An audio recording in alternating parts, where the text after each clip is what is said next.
căng thẳng giữa Nga và phương Tây tiếp tục có nhiều diễn biến nổi bật. Mỹ, Anh, Ukraine, EU, Nga phản ứng về lệnh bắt ông Putin của Tòa án Hình sự Quốc tế.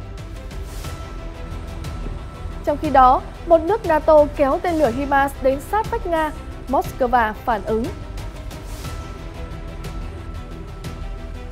Mỹ tiếp tục cử UAV giám sát tới Biển Đen giữa thời điểm nhạy cảm với Nga. Ở diễn biến khác, Thổ Nhĩ Kỳ bắt đầu phê chuẩn lá đơn xin gia nhập NATO của Phần Lan. Úc điều tra giám đốc trường bay Nam Phi với nghi ngờ đào tạo phi công Trung Quốc. Ấn Độ, Nhật Bản sẵn sàng mở rộng hợp tác trong lĩnh vực quốc phòng. Đức tìm cách siết chặt quan hệ kinh tế với Nhật Bản giữa nỗ lực tách khỏi Trung Quốc. Trung Quốc tố Mỹ đàn áp doanh nghiệp sau báo cáo TikTok bị ép bán mình. Hàng nghìn người Serbia phản đối thỏa thuận Serbia-Kosovo do phương Tây hậu thuẫn. Tất cả sẽ được gửi đến quý vị ngay sau đây.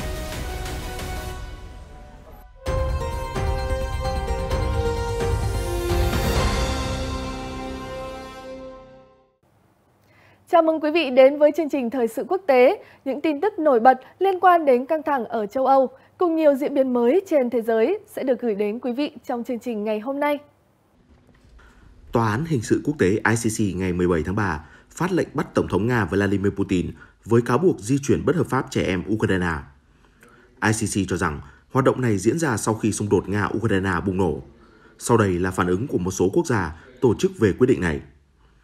Một phát ngôn viên của Bộ Ngoại giao Mỹ cho biết, không còn nghi ngờ gì nữa, Nga đang phạm tội ác chiến tranh và hành động tàn bạo ở Ukraine. Theo đài Sky News, bộ này nhấn mạnh những kẻ gây ra tội ác chiến tranh phải chịu trách nhiệm. Trong khi đó, Ngoại trưởng Anh cùng ngày cũng hoan nghênh lệnh bắt giữ của ICC. Những kẻ chịu trách nhiệm về tội ác chiến tranh khủng khiếp ở Ukraine phải đưa ra trước công lý, Ngoại trưởng James Cleverly viết trên Twitter. Về phía Ukraine, Tổng thống Volodymyr Zelensky ngày 17 tháng 3 cho biết quyết định của ICC mang tính lịch sử và đổ lỗi cho ông Putin về việc trục xuất hàng ngàn trẻ em Ukraine. Theo nhà lãnh đạo, con số thực sự của những đứa trẻ biến mất từ khi xung đột bùng phát có thể cao hơn nhiều con số 16.000. Trong khi đó, Điện Kremlin ngày 17 tháng 3 tuyên bố lệnh bắt giữ đối với Tổng thống Putin là vô hiệu về mặt pháp lý. Người phát ngôn Điện Kremlin Dmitry Peskov cho biết, Nga nhận thấy chính câu hỏi mà ICC đưa ra là thái quá và không thể chấp nhận được. Nhưng lưu ý rằng, giống như nhiều quốc gia khác, Nga không công nhận quyền tài phán của ICC. Và theo đó, bất kỳ quyết định nào thuộc loại này đều vô hiệu đối với Liên bang Nga về mặt pháp lý. Mặt khác, Cao ủy Liên minh châu Âu phụ trách chính sách an ninh và đối ngoại Josep Borrell nhận định, việc ICC phát lệnh bắt giữ Tổng thống Putin là một quyết định quan trọng đối với công lý quốc tế và người dân Ukraine. Theo ông, đây chỉ là khởi đầu cho việc bắt Nga phải chịu trách nhiệm về những tội ác và hành động tàn bạo ở Ukraine.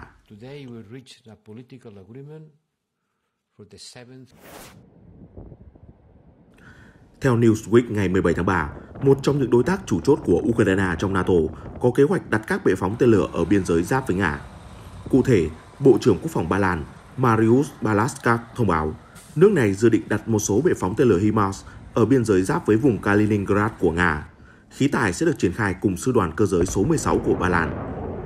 Theo đài RT, hãng thông tấn TASS ngày 17 tháng 3 dẫn lời người phát ngôn chính quyền Kaliningrad, ông Dmitry Leskov, gọi động thái trên là chiến thuật đe dọa. Ông nói, bất chấp bản chất tấn công của các bệ phóng HIMARS, người dân trong khu vực đang được các đơn vị của hạm đội Baltic cũng như quân đội Nga bảo vệ. Động thái diễn ra trong bối cảnh lo ngại rằng Nga có khả năng leo thang bạo lực vào lãnh thổ NATO như Ba Lan, quốc gia NATO đầu tiên cung cấp cho Kiev các máy bay chiến đấu. Trong khi đó, Nga cũng bắt đầu tăng cường hoạt động ở quốc gia Đông Âu. Theo Newsweek, Bộ trưởng Bộ Nội vụ Ba Lan Mariusz Kamiński tuần qua cho biết, nước này đã bắt giữ 6 người nước ngoài với cáo buộc làm gián điệp cho Nga, âm mưu các hoạt động phá hoại quân đội Ba Lan. Vào tháng 2, cựu Tổng thống Nga, đồng thời cũng là Phó Chủ tịch Hội đồng An ninh Nga, Dmitry Medvedev, cảnh báo đanh thép, cách duy nhất để Moscow đảm bảo hòa bình lâu dài với Ukraine là đẩy lùi biên giới của các nước đồng minh Kiev càng xa càng tốt, ngay cả khi điều đó có nghĩa là sẽ xảy ra khả năng bùng nổ xung đột với các thành viên NATO như Ba Lan. Theo Reuters ngày 17 tháng 3, Mỹ đã nối lại các chuyến bay không người lái giám sát trên Biển Đen sau sự cố với máy bay chiến đấu Nga. Một chiếc RQ-4 Global Hawk đã thực hiện nhiệm vụ tới khu vực vào thứ Sáu, theo giới chức Mỹ. Đây là chuyến bay không người lái đầu tiên kể từ sự cố với máy bay Nga vào ngày 14 tháng 3. Các quan chức Lầu Năm Góc tuần qua nhấn mạnh rằng vụ việc sẽ không ngăn cản Washington thực hiện các nhiệm vụ tương tự. Máy bay không người lái UAV MQ-9A Reaper đã rơi xuống Biển Đen sau sự cố va chạm mặt tiêm kích Su-27 của Nga. Theo quân đội Mỹ, 2 tiêm kích Su-27 Nga đã tiếp cận, bay cắt mắt và xả dầu vào UAV Mỹ trên vùng biển quốc tế. Một chiếc Su-27 được cho là đã va vào máy bay MQ-9A khiến cánh quạt UAV hư hại, buộc không quân Mỹ điều khiển nó lao xuống biển. Tuy nhiên, giới chức Nga phủ nhận cáo buộc, đồng thời cho rằng phi cơ Mỹ cơ động ngoặt gấp và tự rơi sau khi mất lái.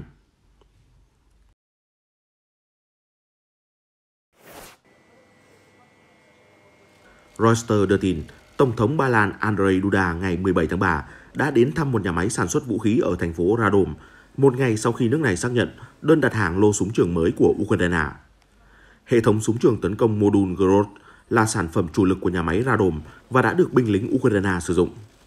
Có thể nói rằng đây là một trong những cú hích xuất khẩu của Ba Lan. Chúng tôi đang hy vọng vào các hợp đồng trong tương lai. Ngành công nghiệp quốc phòng của Đông Âu đang sản xuất súng, đạn pháo và các vật tư quân sự khác với tốc độ chưa từng thấy kể từ chiến tranh lạnh, khi các chính phủ trong khu vực dẫn đầu các nỗ lực tiếp sức Ukraine. Xung đột Nga-Ukraine đánh dấu lần đầu tiên Liên minh châu Âu EU cung cấp vũ khí sát thương cho một nước thứ ba. Theo CNN, kể từ khi giao tranh bùng nổ, ngành công nghiệp quốc phòng châu Âu đã đạt mức doanh thu kỷ lục.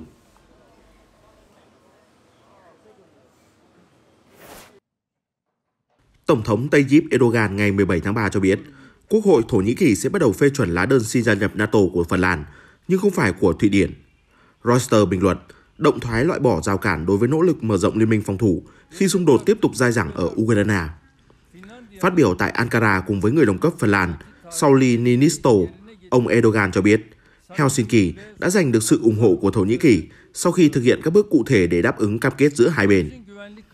Theo ông, Ankara sẽ tiếp tục thảo luận với Stockholm về các vấn đề liên quan đến tổ chức cực đoan và việc Thụy Điển sẽ trở thành thành viên NATO sẽ phụ thuộc trực tiếp vào các biện pháp được thực hiện. Nghị viện của tất cả 30 thành viên NATO phải phê chuẩn lá đơn xin gia nhập của các nước Bắc Âu, theo Reuters. Về phía Phần Lan, Tổng thống Niinisto hoan nghênh quyết định này, đồng thời mô tả nó rất quan trọng đối với đất nước của ông. Sau khi xung đột Nga-Ukraine bùng nổ, Thụy Điển và Phần Lan đã nộp đơn xin gia nhập NATO. Tuy nhiên, động thái vấp phải sự phản đối bất ngờ từ Thổ Nhĩ Kỳ. Ankara nói rằng Stockholm chứa chấp các thành viên của các nhóm cực đoan, một cáo buộc mà Thụy Điển bác bỏ. Ngoài Hungary, Thổ Nhĩ Kỳ là thành viên NATO duy nhất chưa bật đèn xanh cho Phần Lan và Thụy Điển.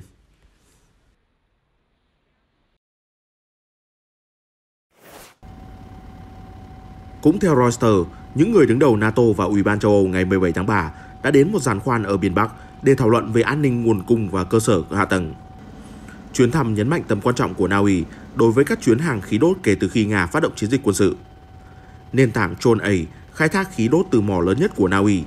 Sau khi châu Âu cắt giảm nguồn cung từ Nga, quốc gia Bắc Âu này đã trở thành nhà cung cấp khí đốt lớn nhất châu EU.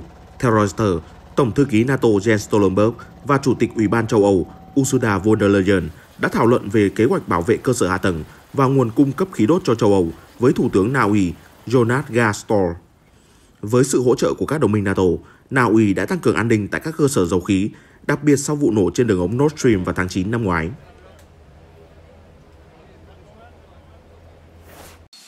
Chuyển sang diễn biến khác, Tòa án Sydney cho biết cảnh sát đang điều tra một cựu phi công quân sự người Anh với cáo buộc có liên quan đến việc đào tạo cho không quân Trung Quốc tại một trường dạy bay ở Nam Phi. Reuters hôm 17 tháng 3 cho hay, cảnh sát liên bang đã khám xét nhà riêng của ông Keith Hartley, giám đốc điều hành của Học viện Bay thử nghiệm Nam Phi, TFASA, vào tháng 11 năm 2022. Tòa án tuyên bố Học viện Bay TFASA trực tiếp đào tạo cho không quân Trung Quốc. Ông Hartley bị nghi ngờ tổ chức và hỗ trợ cho công tác đào tạo. Hiện tại, ông Hartley chưa bị buộc tội và đang khởi kiện ra tòa để yêu cầu cảnh sát trả lại các tài liệu đã bị tịch thu. Bên cạnh đó, ông Hartley cũng cáo buộc lệnh khám xét của tòa án đối với ông là trái pháp luật. Luật sư của ông Hartley cho rằng lệnh của tòa án liên bang không rõ ràng vì không nêu rõ ông đã tham gia vào khóa đào tạo như thế nào. Ngoài ra, lệnh khám xét cũng không định nghĩa rõ thuật ngữ, nền tảng phần cứng quân sự là máy bay hay phần mềm mô phỏng của chuyến bay. Trong khi đó, đại diện cho cảnh sát liên bang cho rằng đơn khiếu nại của ông Haley nên bị từ chối, bởi với kinh nghiệm lâu năm, ông Haley hẳn phải hiểu rõ các khái niệm khi đọc lệnh khám xét. Khóa đào tạo được cho là để huấn luyện các phi công của quân đội Trung Quốc. Do đó, lệnh khám xét không bắt buộc phải giải thích rõ việc quân đội Trung Quốc đã tài trợ cho hoạt động đào tạo phi công như thế nào. Đại diện phía cảnh sát cho biết thêm. Được biết, Úc từng bắt giữ một cựu phi công quân sự khác và người này đang chống lại lệnh dẫn độ về Hoa Kỳ, nơi anh ta phải đối mặt với cáo buộc huấn luyện cho phi công Trung Quốc hạ cánh trên hàng không mẫu hạm. Từ trước đến nay, các cơ quan tình báo của Anh và Úc luôn chia sẻ thông tin để cảnh báo các phi công không được làm việc cho Bắc Kinh để tránh các trường hợp như của cựu phi công Haley. Anh tuyên bố sẽ bổ sung thêm điều luật để ngăn các phi công làm việc với các tổ chức trung gian, chẳng hạn như thông qua các trường dạy bay ở Nam Phi. Đầu tuần tới, sẽ có 2 sự kiện đáng chú ý trên lĩnh vực ngoại giao của khu vực châu Á. Đó là chuyến thăm của Thủ tướng Nhật Bản đến Ấn Độ hôm 20 tháng 3 và chuyến công du cùng ngày của Chủ tịch Trung Quốc Tập Cận Bình đến Moscow. Và lúc này, Nhật Bản cần phải mở rộng hợp tác trong lĩnh vực quốc phòng để ứng phó với những thách thức đến từ Trung Quốc và Nga. Trang tin Hindustan Times hôm 17 tháng 3 cho biết, Thủ tướng Nhật Bản Fumio Kishida sẽ có cuộc hội đàm cùng với Thủ tướng Ấn Độ Narendra Modi tại thủ đô New Delhi. Ngoài ra, Thủ tướng Kishida sẽ có bài thuyết trình tại Viện Summa Swarai trong ngày 20 tháng 3 với nội dung cho thấy nhận định của Nhật Bản về tình hình khu vực Ấn Độ-Thái Bình Dương và quan điểm của chính quyền Tokyo đối với các mối quan hệ song phương. Khi Trung Quốc đang trở thành một thế lực ở khu vực Ấn Độ-Thái Bình Dương, việc tranh chấp lãnh thổ giữa Bắc Kinh với Nhật Bản và Ấn Độ sẽ là ưu tiên hàng đầu của chính phủ hai nước trong chương trình nghị sự. Bên cạnh đó, Thủ tướng Modi và Thủ tướng Kishida sẽ thảo luận về hội nghị thượng đỉnh của Liên minh Quad, tổ chức G7 và tổ chức G20.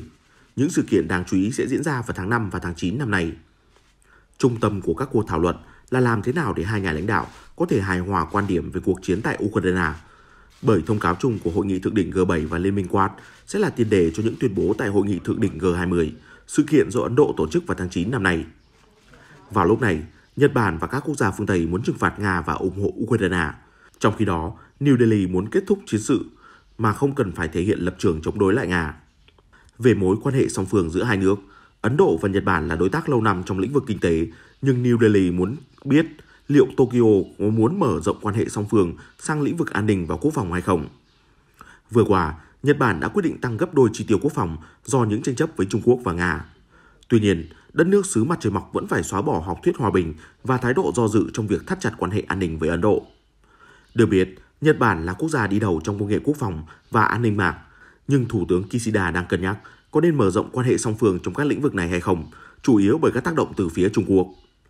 Sau những tuyên bố vừa qua của Bắc Kinh, rõ ràng Nhật Bản cần chuẩn bị cho trường hợp xung đột bùng phát bất ngờ vì một số đảo của Nhật Bản ở tỉnh Okinawa nằm gần eo biển Đài Loan.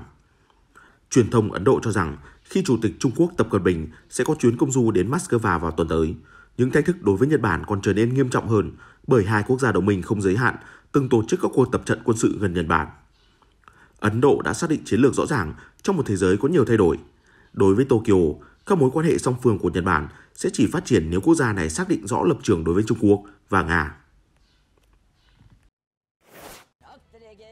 Cũng liên quan đến khu vực châu Á, Triều Tiên cho biết nước này đã phóng tên lửa đạn đạo xuyên lục địa ICBM để cảnh cáo cuộc tập trận quy mô lớn của Mỹ và Hàn Quốc. Truyền thông nhà nước Triều Tiên cho biết nước này đã phóng Hwasong 17, tên lửa đạn đạo xuyên lục địa ICBM lớn nhất của Bình Nhưỡng vào hôm 16 tháng 3 nhằm thể hiện tư thế đáp trả cứng rắn đối với các cuộc tập trận quân sự chung giữa Mỹ, Hàn Quốc đang diễn ra. Hình ảnh do truyền thông nhà nước Triều Tiên công bố hôm 17 tháng 3 cho thấy nhà lãnh đạo Kim Jong-un đến thị sát buổi phóng tên lửa cùng với con gái. Thông tấn xã Trung ương Triều Tiên KCNA thông báo, cuộc diễn tập phóng vũ khí chiến lược là dịp để đưa ra lời cảnh báo mạnh mẽ hơn đối với những kẻ thù đang cố tình làm leo thang căng thẳng trên bán đảo Triều Tiên bằng cách liên tục gây ra các mối đe dọa quân sự vô trách nhiệm và liều lĩnh, ám chỉ cuộc tập trận chung của Seoul và Washington.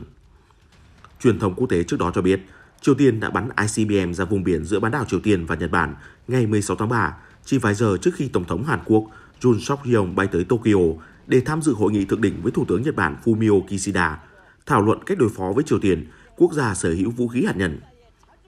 Hwasong 17 là tên lửa lớn nhất của Triều Tiên và là ICBM chạy bằng nhiên liệu lỏng, di động lớn nhất trên thế giới. Nó được cho là có thể mang đầu đạn hạt nhân vươn tới tất cả mục tiêu trên đất liền Hoa Kỳ. Tên lửa vừa qua được phóng từ sân bay ở Bình Nhưỡng. KCNA cho biết nó đã bay lên độ cao tối đa 6.045 km, thực hiện quãng đường 1.000 km chỉ trong hơn 69 phút trước khi rơi xuống biển. Truyền thông nhà nước Triều Tiên khẳng định vụ phóng không gây ra mối đe dọa an toàn cho bất kỳ quốc gia láng giềng nào. Chương trình tên lửa đạn đạo của Triều Tiên bị cấm theo các nghị quyết của Hội đồng Bảo an Liên Hợp Quốc. Vụ phóng vừa qua tiếp tục bị các chính phủ ở Seoul, Washington và Tokyo lên án gay gắt. Trong khi đó, KCNA cho biết lãnh đạo Kim Jong-un đã nhấn mạnh sự cần thiết phải khiến cho kẻ thù hiểu rõ nỗi sợ hãi, qua đó ngăn chặn chiến tranh và đảm bảo một cách đáng tin cậy cuộc sống hòa bình của người dân chúng ta. Trung Quốc, quốc gia có hiệp ước phòng thủ với Triều Tiên, cũng đổ lỗi cho Mỹ về những căng thẳng hiện nay, cho rằng tình hình mâu thuẫn leo thang bắt nguồn từ nỗ lực của Washington về gia tăng áp lực lên Bình Nhưỡng. Bộ trưởng Quốc phòng Nhật Bản Yasukazu Hamada hôm 16 tháng 3 đã chủ trì cuộc họp ba bên với những người đồng cấp Anh và Ý để thảo luận về những dự án phát triển tiêm kích mới. Dự án đánh dấu lần đầu tiên kể từ Thế chiến thứ hai, Nhật Bản bắt tay hợp tác quốc phòng lớn với các đối tác không phải Hoa Kỳ. Ba quốc gia Nhật, Anh, Ý vào tháng 12 năm ngoái đã công bố liên doanh có tên Chương trình Không quân Chiến đấu Toàn cầu GCAP với mục tiêu phát triển một loại tiêm kích thế hệ tiếp theo hoàn thành trước năm 2035. Trên thực tế, liên doanh hình thành dựa trên sự kết hợp dự án Tempest của Anh với chương trình FX tương tự của Nhật Bản.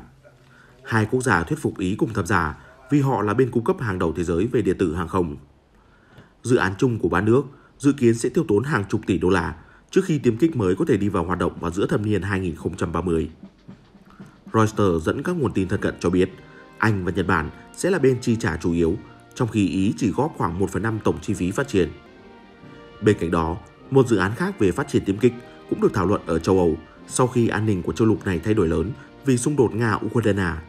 Và Tây Ban Nha đang tiếp tục xúc tiến kế hoạch trình làng tiêm kích mới đến từ ba quốc gia có ngành công nghiệp vũ khí phát triển này.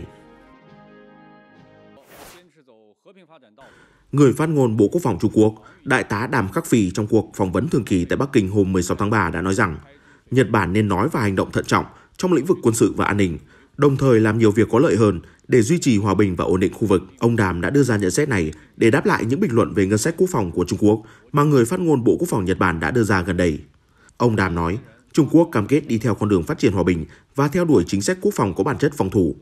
Chi tiêu quốc phòng của Trung Quốc là công khai và minh bạch. Việc tăng ngân sách quốc phòng quốc gia là hợp lý. Lực lượng vũ trang Trung Quốc là một lực lượng trung thành trong việc gìn giữ hòa bình và ổn định thế giới. Đây là một thực tế đã được cộng đồng quốc tế công nhận rộng rãi. Ông nói thêm, tôi muốn nhấn mạnh rằng chi tiêu của Trung Quốc dành cho quân đội hoàn toàn được sử dụng để bảo vệ chủ quyền, an ninh và lợi ích phát triển của đất nước, đồng thời bảo vệ hòa bình và ổn định của thế giới và khu vực. Mặt khác, phía Nhật Bản đã cố tình thổi phồng vấn đề này. Ông khẳng định, đề nghị Nhật Bản nên rút ra bài học lịch sử, thận trọng trong lời nói và hành động trong lĩnh vực quân sự và an ninh. Cũng liên quan đến quan hệ hai nước, NSK đưa tin, vào sáng ngày 17 tháng 3, hai tàu của chính phủ Trung Quốc đã tiến vào lãnh hải của Nhật Bản ở gần quần đảo tranh chấp giữa hai nước. Tokyo gọi là Senkaku, Bắc Kinh gọi là Điếu Ngư. Hai tàu của Trung Quốc được cho là đã bám theo hai tàu đánh cá của Nhật Bản. Các quan chức bảo vệ bờ biển cho biết, các tàu này và hai tàu khác của Trung Quốc trước đó cũng đã đi vào vùng tiếp giáp ngay bên ngoài lãnh hải của Nhật Bản. Lực lượng bảo vệ bờ biển đã cử các tàu tuần tra để đảm bảo an ninh cho các tàu đánh cá và cảnh báo các tàu Trung Quốc rời khỏi lãnh hải Nhật Bản ngay lập tức. Vụ việc hôm 17 tháng 3 là lần thứ 9 trong năm này các tàu của chính phủ Trung Quốc được phát hiện trong vùng lãnh hải của Nhật Bản ở khu vực xung quanh quần đảo Senkaku, tức Điếu Ngư.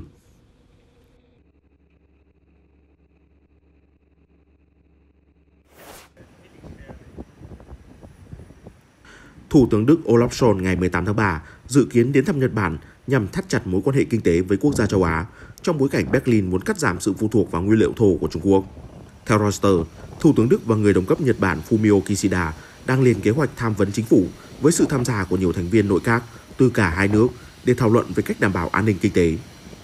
Thương mại giữa Đức và Trung Quốc đã tăng lên mức kỷ lục vào năm ngoái, khiến quốc gia châu Á này trở thành đối tác thương mại quan trọng nhất của Đức trong năm thứ 7 liên tiếp, bất chấp những cảnh báo chính trị ở Berlin.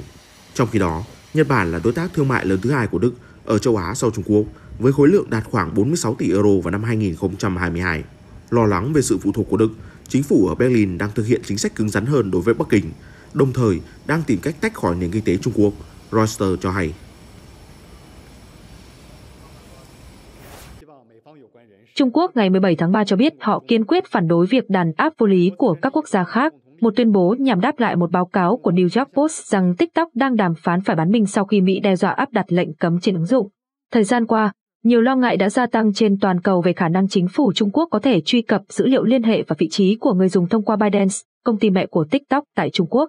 Đáng chú ý, chính quyền Mỹ tuần này đã yêu cầu các chủ sở hữu Trung Quốc của TikTok thoái vốn cổ phần, nếu không, ứng dụng có thể phải đối mặt với lệnh cấm của Mỹ.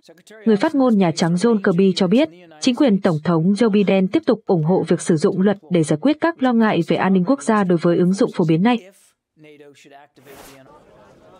Ngày 17 tháng 3, hàng nghìn người đã tập trung tại Belgrade để phản đối một thỏa thuận do phương Tây hậu thuẫn nhằm bình thường hóa quan hệ giữa Kosovo và Serbia. Những người biểu tình cầm cờ Serbia và các biểu ngữ có nội dung không đầu hàng và đả đảo thỏa thuận Pháp Đức. Tôi nghĩ rằng thỏa thuận ngụ ý rằng chúng tôi công nhận Kosovo. Điều này không thể chấp nhận được, một sinh viên biểu tình 26 tuổi ở Bozan nói với Reuters.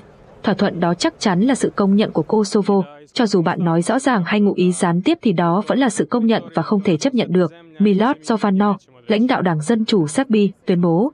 Hiến pháp của Serbia coi Kosovo là một phần lãnh thổ không thể tách rời, mặc dù nước này đã tuyên bố độc lập vào năm 2008 với sự ủng hộ của Hoa Kỳ và Liên minh châu Âu. Quan hệ song phương cần được hàn gắn để Kosovo đạt được mục tiêu chiến lược là gia nhập EU. Tổng thống Serbia Aleksandar Vučić dự kiến gặp Thủ tướng Kosovo Abinti và các quan chức EU vào thứ Bảy, ngày 17 tháng 3 tại Ozi, Bắc Macedonia, để thảo luận về việc thực hiện thỏa thuận bình thường hóa quan hệ mà hai bên đã nhất trí hồi tháng trước.